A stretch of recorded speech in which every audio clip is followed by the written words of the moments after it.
Every afternoon at exactly 3:17, Margaret's house settled into a familiar hush. The kettle would click off. Sunlight would stretch thin and golden across the kitchen tiles. And Rufus, her gray-muzzled retriever, would lift his head from the rug beside the back door. It had been months since anyone rang that bell.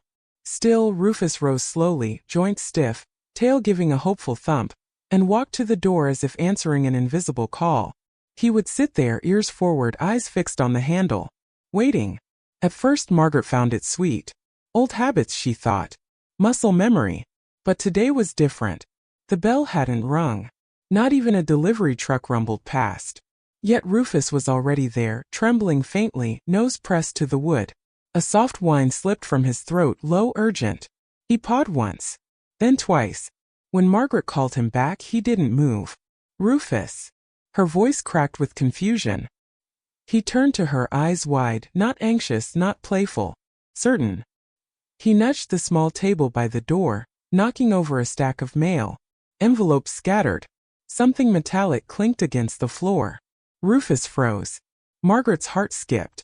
She bent down slowly, her fingers brushing against something cold and worn beneath the table's leg. A small scratched name tag. And the engraving on it made her breath stop. Moments later, everything changed. Before we continue, remember to like, share, and subscribe for more heart-touching dog stories. And tell me, where are you watching from? At exactly 3:17 every afternoon, the house grew still. Not silent, just expectant.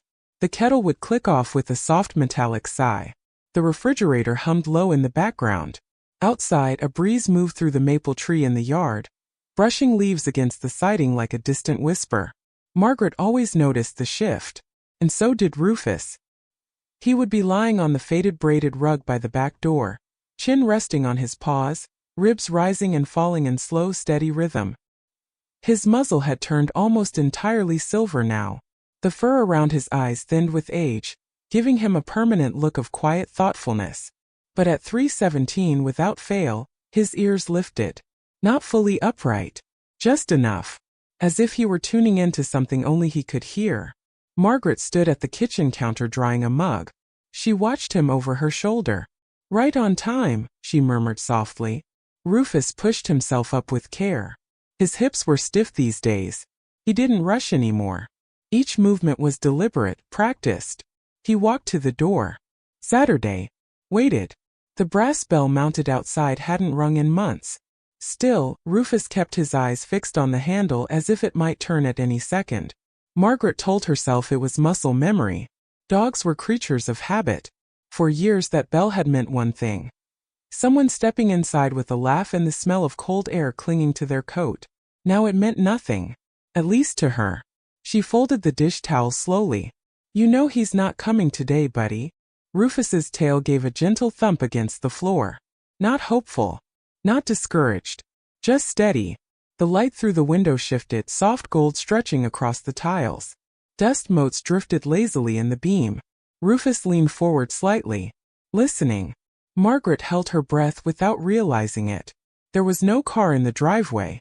No footsteps on the porch. No shadow crossing the frosted glass. Nothing. And yet, Rufus let out a small whine.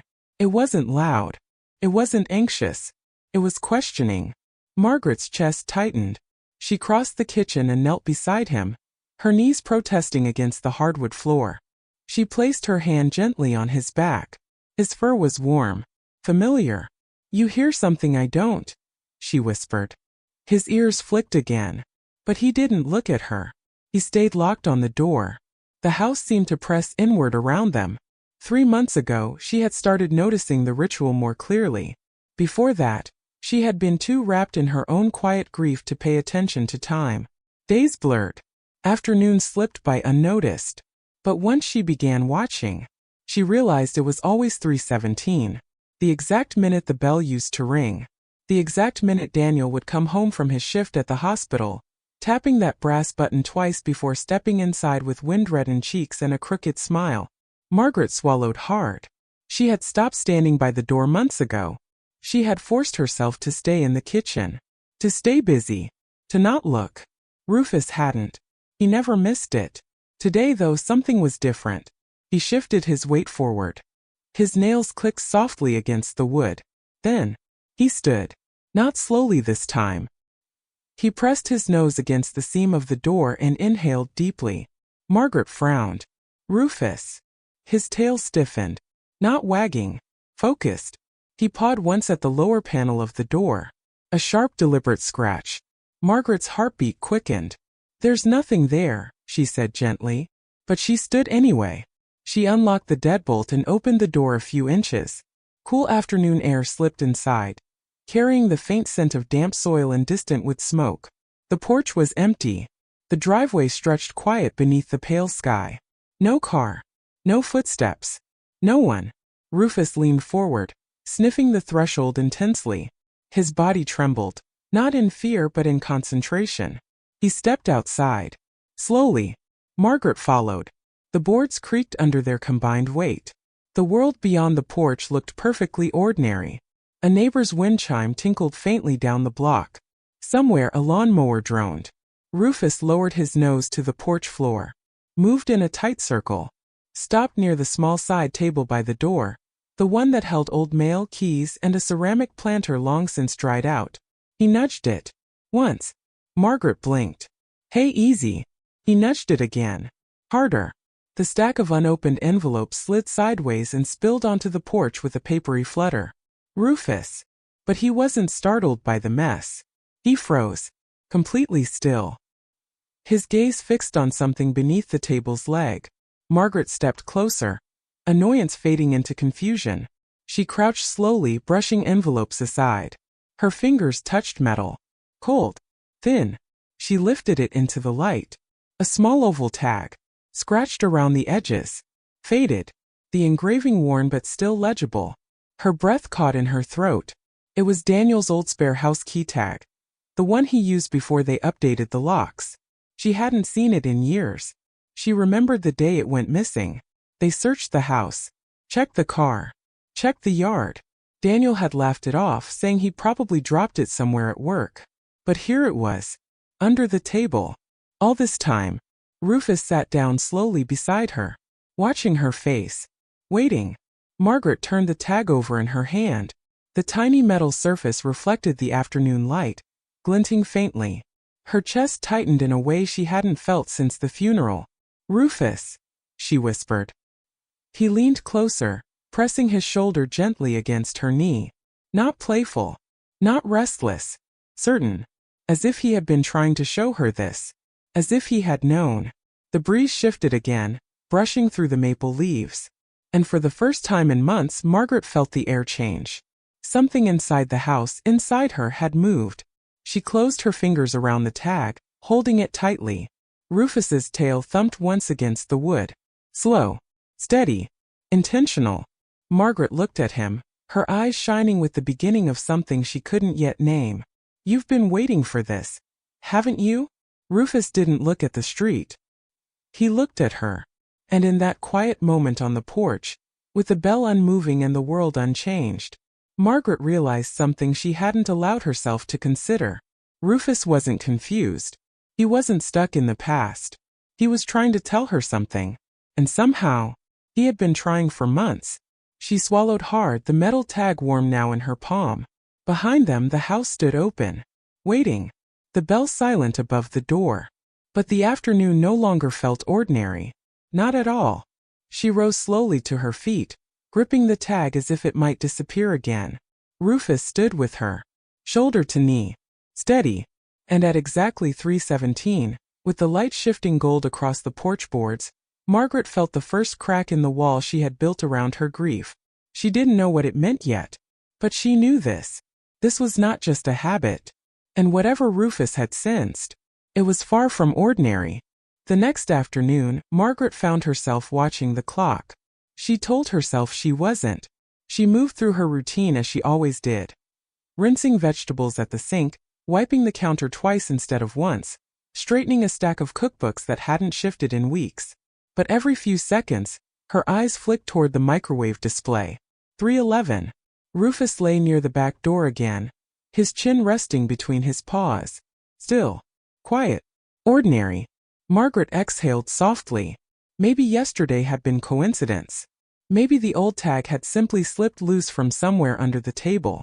Houses held on to things. They kept secrets in corners and beneath furniture legs. 3:14. The afternoon light felt thinner today. A pale gray sky pressed against the windows, threatening rain but not delivering it. The air smelled faintly metallic, like wet pavement waiting for water. Margaret dried her hands on a towel. Rufus hadn't moved.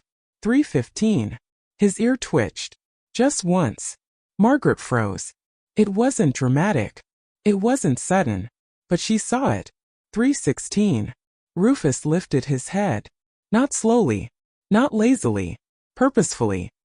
His body remained still, but his eyes sharpened, focused on the door as if it had just whispered his name. Margaret's pulse quickened. The bell had not rung. There were no tires crunching in the driveway. No distant engine. Nothing. And yet, Rufus stood. This time he didn't hesitate. His hips seemed less stiff. He walked straight to the door and positioned himself in front of it, closer than usual. His nose hovered inches from the wood. His tail was not wagging. It was steady, low, alert. "Rufus," Margaret said quietly. 3:17. The minute ticked over. Silence. Then, Rufus let out a soft, sharp huff through his nose. Not a bark. Not even a whine. A signal. He pressed his ear flat against the door. Margaret's throat tightened. "You hear something?" She moved closer, kneeling beside him again. The floor felt cooler today. She placed her palm against the door. Nothing. No vibration. No movement. She opened it quickly this time, almost defiantly. The porch stood empty beneath the gray sky. A breeze brushed past her ankles. The maple leaves rustled overhead. Still nothing. Rufus stepped outside immediately. No sniffing circle this time. No wandering. He walked straight to the spot near the small table again. Saturday. And looked up at her. Margaret felt a chill creep along her arms. "Okay," she whispered. "Okay, what am I missing?" She bent and peered beneath the table again. Only scattered mail remained from yesterday's spill. She crouched lower, running her hand along the porch boards. Splinters. Dust. A thin line where sunlight hadn't reached in years. Nothing else. Rufus shifted. He didn't paw. He didn't nudge. He simply stared at the doorbell. Margaret followed his gaze. The brass button was slightly tarnished, dulled from seasons of rain and cold. She hadn't polished it since before. Since before everything changed. "Rufus," she murmured softer now. He stood again, walked to the bell, and rose slowly onto his back legs, not jumping, not scrambling, just enough to bring his nose near the metal. He sniffed once, twice. Then he lowered himself carefully back down. Margaret's breath felt shallow. "That bell hasn't rung in months," she said, though the words sounded unsteady. Rufus looked at her. Not confused. Not hopeful. Intent. As if he were asking her to remember something she had forgotten. A car passed at the end of the street. The faint sound made her shoulders tense, but Rufus didn't react. He wasn't listening to the road. He was listening to something else. Margaret stepped fully onto the porch, the old tag still tucked into her sweater pocket. She pulled it out, turning it over in her fingers. Daniel's name stared back at her in worn engraving. Rufus's ears perked slightly at the faint metallic clink. He leaned toward it, sniffed, and his tail moved just once. Slow. Measured. Margaret felt her chest tighten again. "You remember this," she whispered. He blinked softly. She swallowed hard. It had been Daniel who insisted on installing the bell. Said it felt more welcoming than knocking. Said it sounded cheerful. The two-tone chime used to echo through the hallway every afternoon, bright, dependable. Rufus used to sprint to the door back then. Now he didn't sprint. He waited. Margaret pressed her lips together. A thought began forming, fragile, uncertain. What if Rufus wasn't waiting for the present? What if he was marking something else? She stepped back inside slowly. Rufus followed immediately, staying close to her leg. His shoulder brushed her calf as if guiding her. She paused in the hallway. The house smelled faintly of lavender cleaner and old wood. Familiar. Safe. Yet something felt unsettled. Rufus walked a few paces ahead, then looked back at her. Waiting. She frowned. Show me, she whispered before she could stop herself. His ears lifted. And for the first time in months, Rufus didn't return to the rug by the door. He turned down the hallway, toward the small storage room at the back of the house. Margaret's heart skipped. They hadn't opened that door since winter. Dust gathered along its frame. The knob felt colder than it should have when she wrapped her fingers around it. Rufus. He stood beside her, tail low but gently swaying now, not anxious, not fearful. Expectant. Margaret hesitated. Her mind told her this was foolish. Dogs followed smells. Old scents lingered. That was all this was. But her chest told her something else. She turned the knob. The door creaked open slowly, revealing stacked boxes and folded blankets tucked high on shelves. The room smelled faintly of cardboard and cedar. Rufus stepped inside first. His movements were careful, deliberate. He walked past the first stack of boxes, past the second. Then he stopped in front of one near the floor. A plain brown box. Unlabeled. Margaret stared at it. She hadn't touched that box since the week after the funeral. Her hands trembled slightly. Rufus, she breathed. He sat directly in front of it and looked up at her. Not confused. Not restless. Certain. Margaret felt her breath catch deep in her lungs. Outside, thunder rolled faintly in the distance. A low, distant rumble. The house felt very still. Very small. Her fingers brushed the top of the box. Dust coated the surface. She closed her eyes briefly. Then slowly, she lifted the lid. And the scent of old paper and faint cologne drifted upward. Rufus leaned closer. Margaret's vision blurred at the edges. Inside were neatly folded letters. A framed photograph. A small cloth pouch. Memories she had sealed away. Her throat tightened painfully. Rufus let out a soft, almost inaudible whine. Not distressed. Not afraid. Just present. Margaret sank slowly to the floor beside the box. The tag still rested in her other hand. Her heart beat louder now. Faster. She looked at Rufus, really looked at him. You've been trying to bring me here, she whispered. His tail brushed the floor once. Outside, the first drops of rain began tapping softly against the windows. And Margaret realized. This wasn't about the bell. It wasn't about a sound at the door. It was about something unfinished. Something waiting. And somehow, Rufus had known exactly where to find it. Rain settled in for the evening. Not a storm. Just a steady, patient drizzle that blurred the edges of the backyard and softened the world beyond the windows. Margaret remained on the storage room floor longer than she intended. The open box sat between her and Rufus like something sacred. The scent of old paper lingered in the air. Faint cologne, dust, cedar from the closet lining. Rufus hadn't moved far. He didn't paw at the contents. Didn't nose through the letters. He simply sat close enough that his shoulder touched her thigh, grounding her. Margaret lifted the framed photograph first. It was Daniel in his navy scrubs, standing on the porch the day they installed the bell. Rufus had been younger then.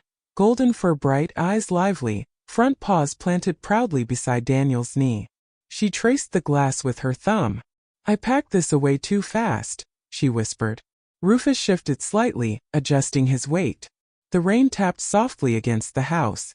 For a moment she allowed herself to sink into the memory. The laugh, the chime of the new bell, Daniel saying, "Now we'll always know when someone's home." Her chest tightened. She set the frame down carefully and reached for the cloth pouch inside the box. It felt heavier than she expected. The fabric was worn smooth from years of use. She untied it slowly. Inside were spare keys. And a second small tag. Her breath caught. It was identical to the one she had found under the porch table. Except this one was polished. Preserved. Daniel had made two. One for daily use. One backup. Margaret pressed her lips together, trying to steady her breathing. Rufus leaned forward. He sniffed the pouch, then the keys. His nose brushed the metal gently. His tail moved once. Slow. Margaret exhaled shakily. So that's what you were looking for. She had assumed yesterday's discovery was random. A lost object resurfacing by chance. But this felt deliberate. Rufus stood suddenly. Not startled. Not frantic. He walked back toward the hallway. Stopped. looked over his shoulder. Waiting. Margaret blinked. Rufus. He didn't come back. He didn't lie down. He simply stood there, eyes steady, body angled toward the back door. As if the conversation wasn't finished. Margaret gathered the pouch and the photograph carefully. She placed the spare keys back inside but kept the polished tag in her palm. When she rose, her knees protested. Rufus immediately returned to her side. Close. Protective without being overbearing. They walked together down the hallway. The house felt different now, quieter but not hollow. The rain continued its soft rhythm outside. When they reached the kitchen, Rufus didn't veer toward his rug. He went straight to the back door. Saturday. Margaret stopped a few steps behind him. The brass bell hung above, unmoving. The time had long passed 3:17. Evening shadows stretched across the floor. Rufus, she said softly, we already looked. He didn't respond. He didn't whine. But he didn't look away from the bell either. Margaret stepped closer. He shifted slightly, placing his body just enough in front of her that she had to pause, blocking her. Not aggressively, just firmly. Her heartbeat picked up. Buddy. She reached for the handle, but he stood, pressed lightly against her legs, stopping her from opening it. She froze. Rufus rarely disobeyed. He had always been steady, gentle, obedient. But right now, he was refusing. Margaret lowered her hand. Rufus's body relaxed a fraction, as if he had accomplished something. What are you doing? She whispered. He looked up at her, not anxious, not confused, intent. Her eyes moved slowly from him to the bell again. A memory surfaced, faint but persistent. The week before Daniel passed, he had come home later than usual. The hospital had been short-staffed. He'd been exhausted. He rang the bell only once that day, not twice. Margaret remembered teasing him about breaking the tradition. He had smiled and said, 1 ring means I'm tired. 2 means I've got a story. Her breath hitched. The day of the accident, there had been no ring. She swallowed hard.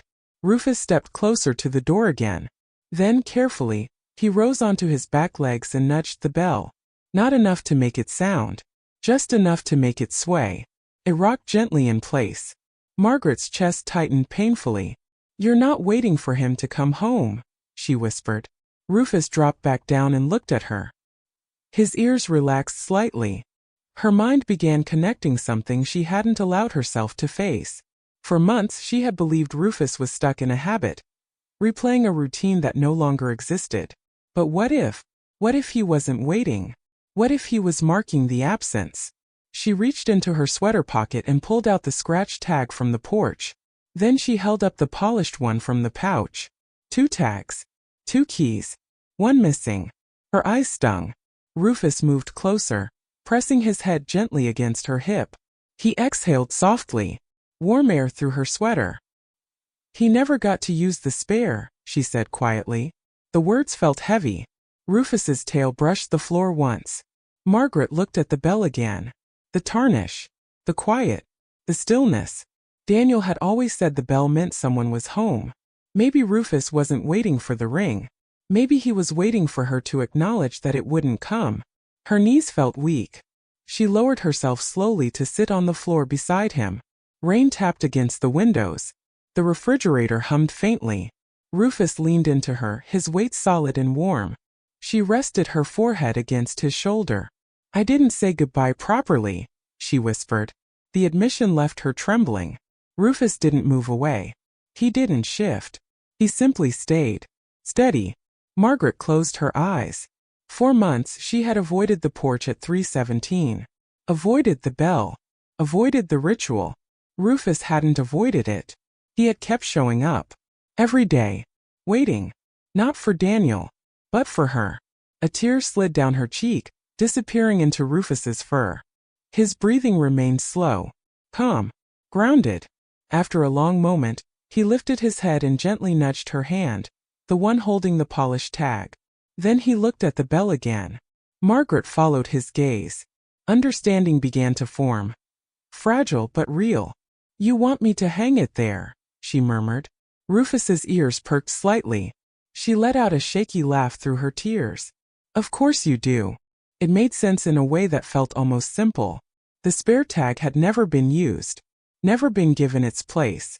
It had remained hidden in a box, unfinished. Just like her goodbye. Rufus wasn't letting go. Because she hadn't. And somehow he knew. Margaret wiped her face and slowly rose. Rufus stood with her. She stepped onto a chair carefully and reached up toward the small hook beside the bell, the one Daniel had once installed for spare keys. It had been empty for years. Her hands trembled slightly as she looped the polished tag through the hook. The metal touched metal with a soft, clean click. Rufus watched every movement. When she stepped down, the tag swayed gently beside the bell. Margaret stared at it. The rain outside began to slow. Rufus sat. Not rigid. Not trembling. Just sitting. Margaret felt something inside her shift, not a full release, not yet. But a crack in the wall she'd built. She reached down and stroked Rufus's head slowly. "You're not confused," she said softly. His tail thumped once. She looked at the bell again. And for the first time since the accident, she didn't dread 317. She understood it. Rufus hadn't been refusing to let go. He had been refusing to let her forget what still needed to be finished. And now, for the first time, she felt ready to listen. The rain washed the night clean. By morning the air felt lighter, cool and rinsed of dust. Sunlight returned in pale ribbons through the kitchen window, catching on the polished tag now hanging beside the bell. Margaret stood at the counter with her coffee untouched. She hadn't slept much. Not from restlessness. From thinking. Rufus lay near the door, but not pressed tightly against it the way he had been for months. His body was angled toward the hallway, ears relaxed. He looked older in the morning light, the silver around his muzzle brighter, his chest rising with slow, steady breaths. Margaret stepped closer to the door. The tag swayed faintly when she touched it. Daniel Harper. Emergency Department. St. Andrew's Memorial Hospital. She traced the engraving carefully with her fingertip. The letters were shallow from years of friction. The surface bore tiny scratches, marks of keys rubbing together in a pocket, of hands fumbling late at night. She swallowed. It had always been practical. Just identification. Nothing sentimental. But now it felt like a message. Rufus rose quietly and came to stand beside her. He didn't nudge the tag. He didn't sniff it. He simply stood there, shoulder brushing her knee. Present. "You remember the day he got this," she said softly. Her voice carried through the kitchen like a fragile thread. Daniel had come home that afternoon grinning, holding the small oval tag up like a trophy. "They finally gave me a proper ID badge and tag. Official enough for you?" She had teased him about looking important. He had rung the bell twice that day. 2 rings. A story to tell. Margaret closed her eyes briefly. When she opened them again, Rufus was watching her face. Not the tag. Her. As if checking whether she was steady. She reached into her sweater pocket and pulled out the scratched tag from the porch, the one Rufus had uncovered. This one looked different. More worn. The engraving nearly faded. Daniel Harper. The name barely visible under scuffs. Emergency Department almost gone. St. Andrew's Memorial Hospital. Just a faint outline of letters. Margaret held both tags side by side. One preserved. One lost. Her breath caught. "I thought we searched everywhere for this," she murmured. Rufus shifted his weight. She remembered that week clearly now, the week before everything changed. Daniel had misplaced the spare key tag first. Then a few days later the daily one. He had shrugged it off. Said he'd request another from the hospital. But he never got the chance. Margaret felt the old ache rise in her chest, but it didn't suffocate her the way it once had. It lingered.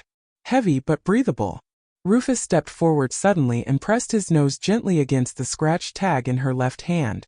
Then he inhaled deeply. Held it. As if memorizing it.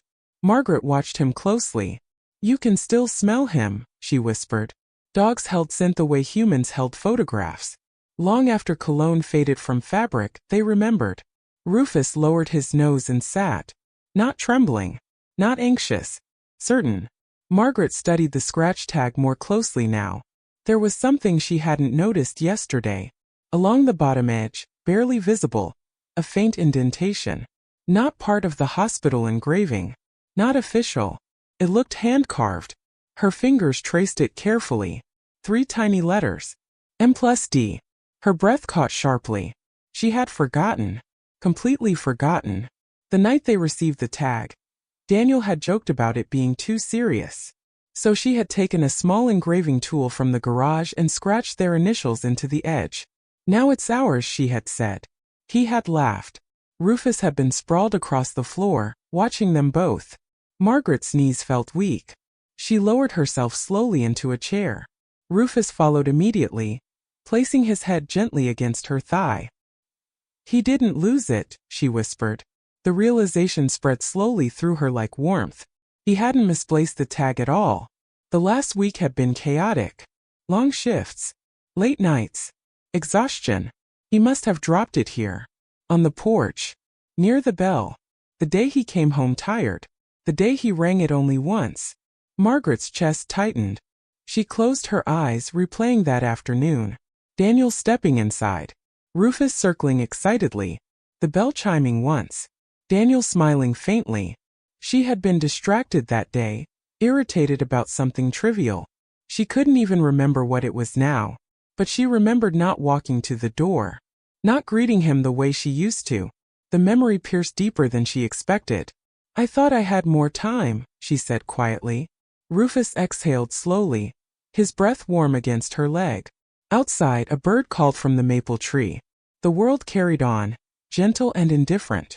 Margaret opened her eyes and looked at the 2 tags again. One engraved with their initials. One preserved in a pouch. One forgotten. One remembered. She reached up and removed the polished tag from the hook beside the bell. Then she replaced it with the scratched one. The one marked with M+D. The metal clicked softly into place. Rufus's ears lifted slightly at the sound. He stood. Watched the tag sway. Margaret kept the polished one in her palm. This one was never used, she said. Rufus turned his gaze to her again. Her heart beat steadily now, not racing, not breaking. Understanding was settling in. The bell had always meant someone was home, but maybe it had also meant something else. Recognition. Presence. Connection. Rufus had not been waiting for Daniel to return. He had been waiting for her to see what had been left behind. The scratch tag. Their initials. The unfinished goodbye. Margaret reached for the bell rope gently. Her fingers wrapped around it. Rufus stood very still. She hesitated, then pulled. The chime echoed through the hallway, bright, clear, startling in its familiarity. Rufus flinched slightly at the sound. Not from fear. From recognition. His tail gave one slow wag. Margaret's eyes filled, but she did not look away this time. She let the sound fade naturally. Let it settle into the walls. Into the air. Into her. I'm home, she whispered. The words felt strange. But right. Rufus walked toward her and pressed his forehead lightly against her hip. She rested her hand on his head. The engraved initials caught the light as the tag swayed gently beside the bell. For the first time since the accident, the sound did not feel like loss. Felt like memory. And memory, she realized, was not something to avoid. It was something to carry. Rufus lay down calmly near the door. Not rigid. Not watchful. Peaceful. Margaret sat on the floor beside him, leaning back against the wall. The house felt different now. Not haunted. Not heavy. Just filled with history. And love. She looked at Rufus, really looked at him. You didn't forget, she whispered. His eyes blinked slowly. No, he hadn't. He had followed the scent. The sound. The pattern. Until she was ready to follow too. Margaret reached over and stroked his silver muzzle gently. The bell hung quiet above them. The scratch tag with M+D glinting softly in the morning light. And for the first time in months, Margaret felt something steady return to her chest. Not closure. Not yet. But clarity. And it was enough. The house felt quieter after the bell rang that morning. Not empty. Just aware. Margaret moved slowly through the kitchen, her fingertips grazing the back of chairs, the edge of the counter, as if reacquainting herself with a place she had lived in for years. Rufus remained near the door, but something in his posture had softened. His body was no longer rigid at 3:17. No trembling anticipation. No fixed stare. He watched her instead, tracking her movements. Margaret paused near the hallway. The polished spare tag still rested in her palm. Unused. Unclaimed. She turned it over thoughtfully. There's still something we haven't finished, she murmured. Rufus stood. Not abruptly. Not urgently. But with intention. He walked past her this time, not toward the door, not toward the porch. Toward the living room. Margaret followed. The afternoon light filtered through sheer curtains, casting gentle patterns across the hardwood floor. The faint scent of lemon cleaner lingered in the air. Rufus stopped beside the old cedar chest near the window. He hadn't approached it in months. Margaret's breath caught. That chest held things she had sealed away carefully, not out of anger but survival. Rufus lowered his nose to the edge of the lid, sniffed, then looked back at her. His tail moved once. Slow. She hesitated. You've done enough, she whispered gently. But Rufus didn't move. He didn't paw at it. He didn't scratch. He simply stayed. Present. Waiting. Margaret knelt slowly and brushed her hand across the cedar wood. The scent rose immediately, warm, dry, familiar. She opened the chest. Inside were folded sweaters, a stack of notebooks, an old leather-bound planner Daniel had carried during his final year at the hospital. Rufus leaned forward carefully, not touching, just breathing it in. Margaret lifted the planner first. The leather was cracked at the spine. A pen remained tucked inside the loop. She opened it. Pages filled with small, tidy handwriting. Shift schedules. Grocery reminders. Notes scribbled in margins. Her fingers trembled slightly as she turned to the last week marked. 3 entries circled lightly in pen. Monday. Tuesday. Wednesday. Each day ended with the same phrase written in small letters at the bottom. Ring once if tired. Ring twice if story. Margaret's throat tightened. She hadn't known he wrote that down. She had thought it was just something he said casually. But he had marked it. Made it deliberate. A ritual. Rufus shifted closer. His breathing deepened slightly, attentive. Margaret flipped to the final page. Thursday. Blank. Her vision blurred for a moment. She closed the planner gently and held it against her chest. I didn't hear it, she whispered. Rufus tilted his head slightly. She inhaled slowly. I didn't hear the last ring. The accident had happened before his shift ended that Thursday. He never made it home. There had been no bell. No signal. No closing ritual. Rufus stood suddenly and walked toward the hallway again. Margaret blinked, startled. Where are you going? He paused only briefly before continuing, this time toward the small side table near the front of the house. The table held an old landline phone she never used, a small ceramic dish for coins, and a narrow drawer she hadn't opened in years. Rufus stopped beside it. Looked up. Margaret followed slowly. Her heartbeat felt steadier now. Not panicked, not bracing. Just aware. She opened the drawer. Inside were random items. Paper clips. Rubber bands. A few folded receipts. And beneath them, an envelope. Unopened. Her name written across the front in Daniel's handwriting. Margaret's breath left her lungs in a quiet rush. She stared at it for a long moment. I thought I went through everything, she murmured. Rufus's tail moved gently. She picked up the envelope. It wasn't sealed tightly, just tucked closed. Her fingers slid beneath the flap. She unfolded the letter carefully. The paper rustled softly in the still room. Margaret, if you're reading this, it means I forgot to give it to you again. I keep meaning to leave it on the counter before work. Guess I'm worse at remembering small things than I thought. It's nothing dramatic. I just wanted to say thank you. For the bell. For the ritual. For making a long shift feel shorter because I know someone's waiting. One ring or two, it always meant the same thing to me. Home. Tell Rufus I'll bring him something good tonight. He deserves it. Love you. D. Margaret's hands trembled as she lowered the paper. The room felt impossibly still. Rufus stepped forward and gently pressed his nose against the edge of the letter. He inhaled deeply. Held it. As if confirming something. Margaret let out a shaky breath that turned into a soft, broken laugh. He never forgot, she whispered. Rufus's ears relaxed. The bell hadn't rung that Thursday, but the intention had existed. The ritual had mattered. And somehow, Rufus had known there was more. Margaret sank slowly onto the edge of the couch, letter in hand. The polished spare tag rested against her palm again. Unused. Waiting. She looked down at Rufus. "You weren't waiting for him to come back," she said softly. "You were waiting for me to open this." Rufus lowered himself at her feet, chin resting across her slipper. Calm. Certain. The weight in her chest shifted. Not gone, but reorganized. Daniel had marked the ritual in his planner. He had written about it in this letter. The bell had not just been a habit. It had been acknowledgement. Connection. A way of saying, "I'm here."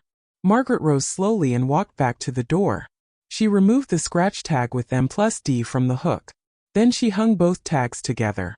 The polished spare beside the worn original. They clinked gently when they touched. Rufus watched quietly. She stepped back. The bell hung above. 2 tags below. One preserved. One lived in. She reached for the rope again. Paused. Then pulled twice. The chime echoed through the hallway. Clear. Warm. Intentional. Rufus lifted his head at the sound. His tail gave a slow wag. Margaret closed her eyes and let the final vibration settle into the house. Then she whispered, "You're home." Rufus rose and stood beside her. Not trembling. Not searching. Just present. The memory no longer felt unfinished. It felt acknowledged. And as the afternoon light shifted gently across the floor, Margaret realized something steady and profound. Rufus had not been guarding the door. He had been guarding the ritual, holding it in place, until she was ready to step back into it. She knelt and wrapped her arms around his neck carefully, pressing her cheek into the silver fur along his muzzle. "Thank you," she whispered. Rufus exhaled softly. Outside, the wind moved gently through the maple leaves. Inside, the bell rested quiet, no longer a symbol of absence, but of something carried forward. Together. That night, the house did not feel heavy. It felt honest. Margaret left the 2 tags hanging beneath the bell. She didn't polish them, didn't straighten them when they tilted slightly against each other. They were allowed to rest as they were. Rufus lay nearby, not pressed to the door, not guarding it, just close enough to feel the draft that slipped under the frame. The evening air carried the faint scent of damp earth through the cracks. Somewhere down the block, a screen door shut. A car engine started, then faded. Margaret sat on the couch with Daniel's letter folded carefully in her lap. She had read it 3 times already. Each time slower. Each time letting the words land instead of rushing past them. 1 ring or 2, it always meant the same thing to me.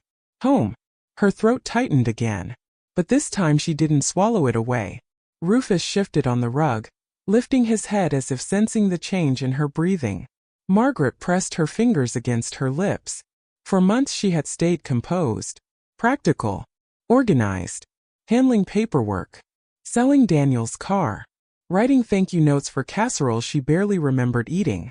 She had been steady, efficient, strong, but she had not been honest. The honesty arrived quietly, not like a storm, more like a tide rising slowly around her ankles until she realized she was already standing in it. She set the letter on the coffee table and stood, walked toward the door. The house creaked softly beneath her steps. Rufus followed immediately, not rushing, not alarmed, just attentive. Margaret stood in front of the bell. The tags glinted faintly in the soft lamp light. She reached up and touched the scratched one first, the one with M+D carved into its edge. Her fingers trembled. "I was angry," she whispered. The words surprised her.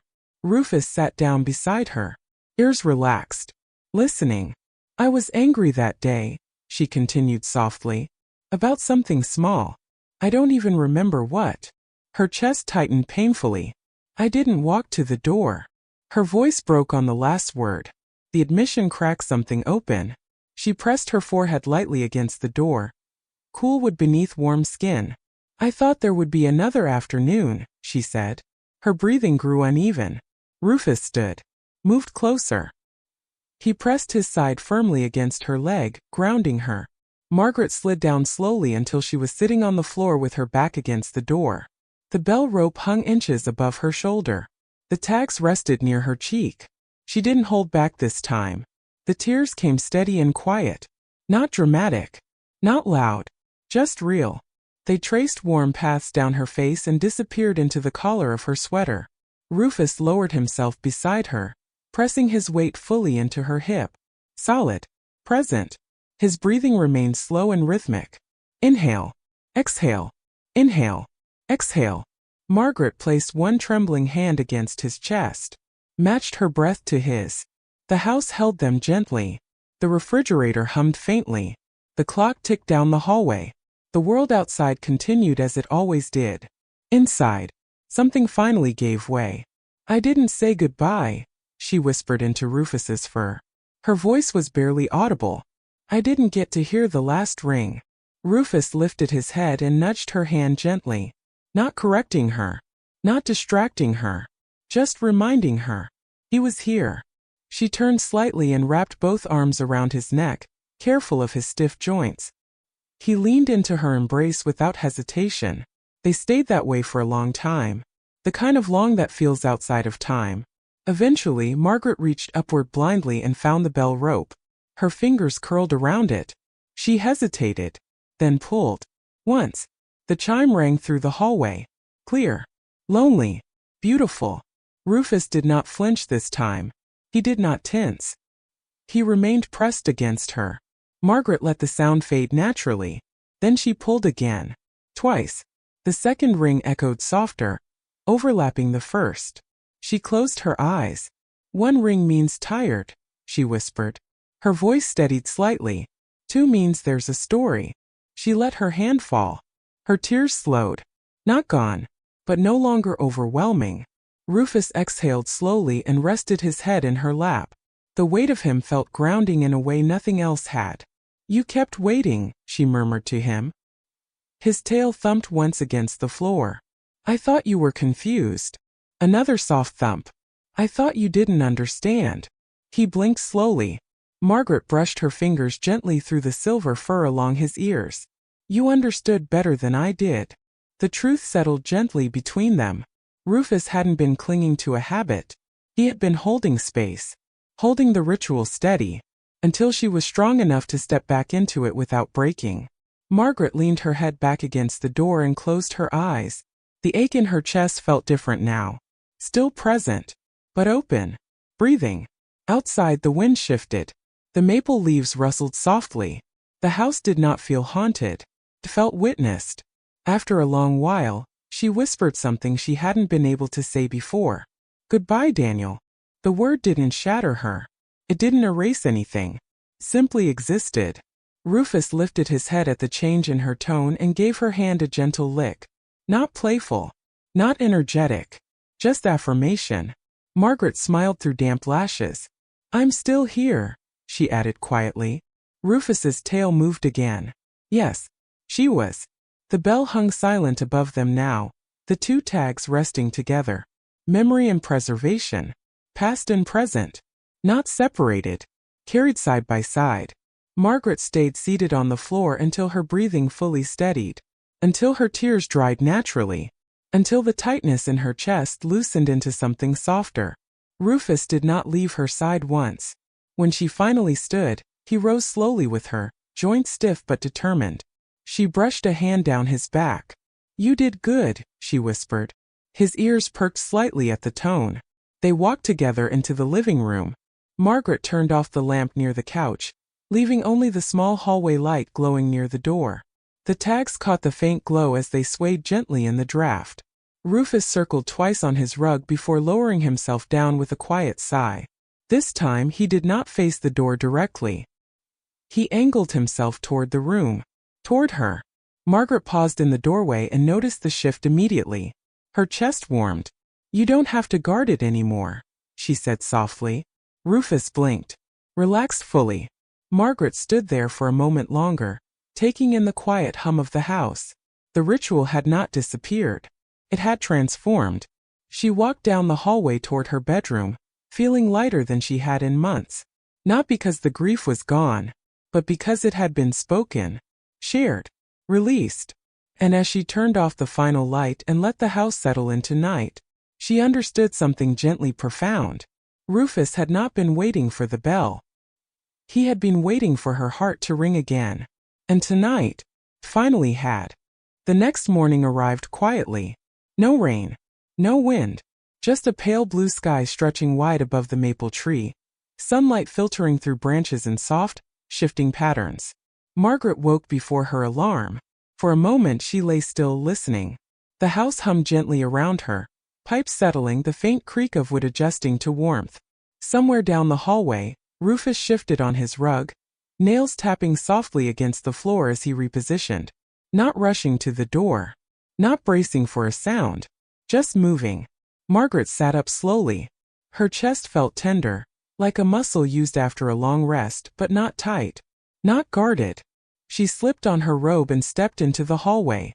Rufus was already awake, sitting upright but relaxed. When he saw her, his tail swept the rug in slow, steady arcs. "Good morning," she said softly. He rose carefully, stretching one front paw forward, then the other. His back legs followed with deliberate slowness. Age showed in those movements, but so did resilience. Margaret walked toward the kitchen. Rufus followed, not ahead of her, not toward the door first. Beside her. At the back door, the bell and the two tags caught the morning light. They hung still. Peaceful. Margaret paused. For months this was where tension lived. Where breath shortened. Where time felt heavy. Now, it felt like part of the house again. Not a threshold of waiting. Just a doorway. She reached up and straightened the tags gently, though they didn't need it. The scratched one with M+D rested against the polished spare. Past and promise. Side by side. Rufus watched her from a few steps back, ears relaxed. No trembling. No fixed stare. She smiled faintly. "You don't have to count the minutes anymore," she murmured. He blinked slowly. Later that afternoon, Margaret found herself glancing at the clock again. Not from dread. From curiosity. 3:12. She dried her hands and walked toward the living room deliberately.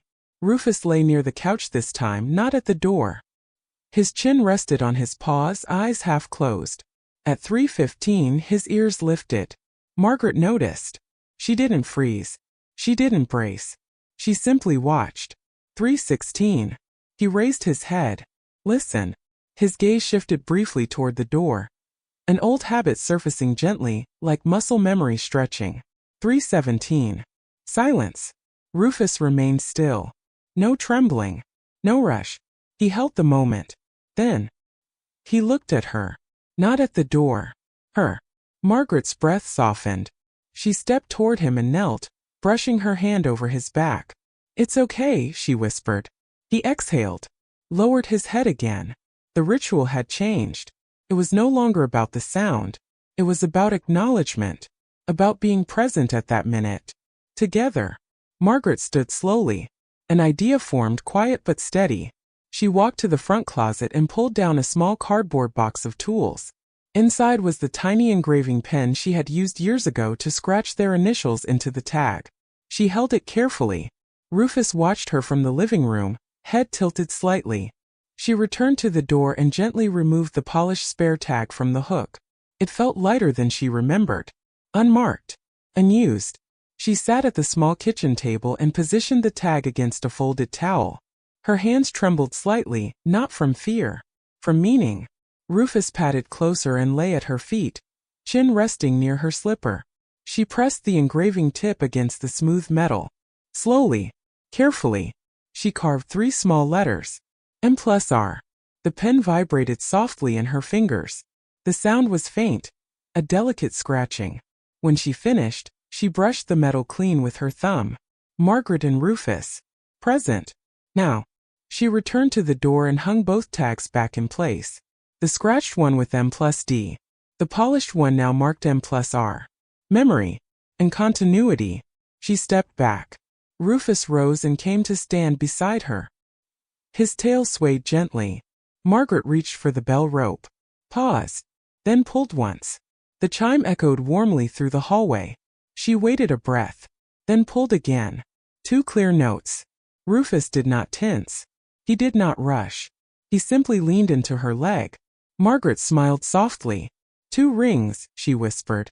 Still means there's a story. Outside, a car door slammed somewhere down the block. Footsteps approached on the sidewalk. Rufus's ears flicked. This time the sound was real. Closer. Margaret heard it too. A pause at the base of the porch steps. Then, the bell rang. Clear. Bright. Unmistakable. Margaret's heart jumped. Rufus's body went still for half a second, instinct rising, but he did not tremble. He looked at her first. Waiting. Margaret's breath came quickly, but not from fear. From surprise. She moved toward the door. Rufus walked beside her, steady, measured. She opened it. On the porch stood a young neighbor from 2 houses down, holding a small plate covered in foil. "Hi, Mrs. Harper," the girl said gently. "My mom made too many muffins again." Margaret blinked, then laughed softly. A real laugh that surprised even her. "Well, that's a very serious problem," she replied. Rufus stepped forward and sniffed the air politely, tail moving in calm arcs. The girl smiled. "He looks good today." Margaret glanced down at him. He did. Not younger. Not different. But lighter. "He does," she agreed. The girl handed over the plate and waved before heading back down the steps. Margaret closed the door slowly. The bell's echo faded. Rufus did not return immediately to his rug. He stood in the entryway, looking at her. Margaret met his gaze. "That's how it sounds now," she said softly. "Not finality. Not loss. Just life." She set the plate on the counter and knelt in front of him. "You don't have to wait anymore," she whispered. Rufus stepped forward and rested his head against her shoulder. Warm. Steady. She wrapped her arms gently around his neck. They stayed there for a moment, not clinging, not bracing. Just sharing the quiet aftermath of something new. The bell above them hung still once more. The 2 tags touched lightly in the draft. M+D. M+R. Margaret stood and walked into the kitchen. Rufus followed. Not guarding the door, not watching the clock. Just moving forward. And for the first time since the accident, when the bell rang again, it no longer felt like something missing. Felt like something continuing. Spring came slowly that year. Not in a rush of blossoms or sudden warmth, but in small, deliberate changes. The maple tree outside the back door budded first. Tiny green tips pushing through branches that had looked lifeless only weeks before. Margaret noticed. Rufus did too. He spent more time stretched in the patch of sunlight near the doorway now, his silver muzzle resting on crossed paws. Sometimes he watched the yard. Sometimes he simply dozed, ears flicking at distant birds or the hum of a passing truck. But he no longer waited.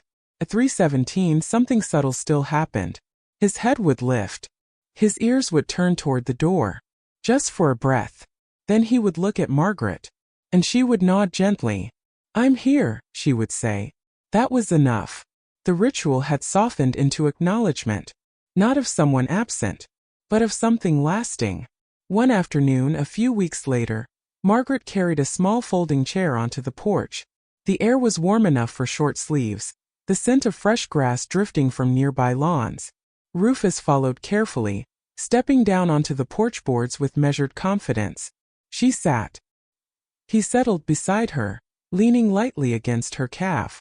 The bell hung above them. The 2 tags swayed faintly in the breeze. M+D. M+R. Metal catching sunlight. Margaret reached down and brushed her fingers through Rufus's fur. It had grown thinner over the months, but still soft beneath her hand. "You've done a lot for me," she murmured. Rufus blinked slowly.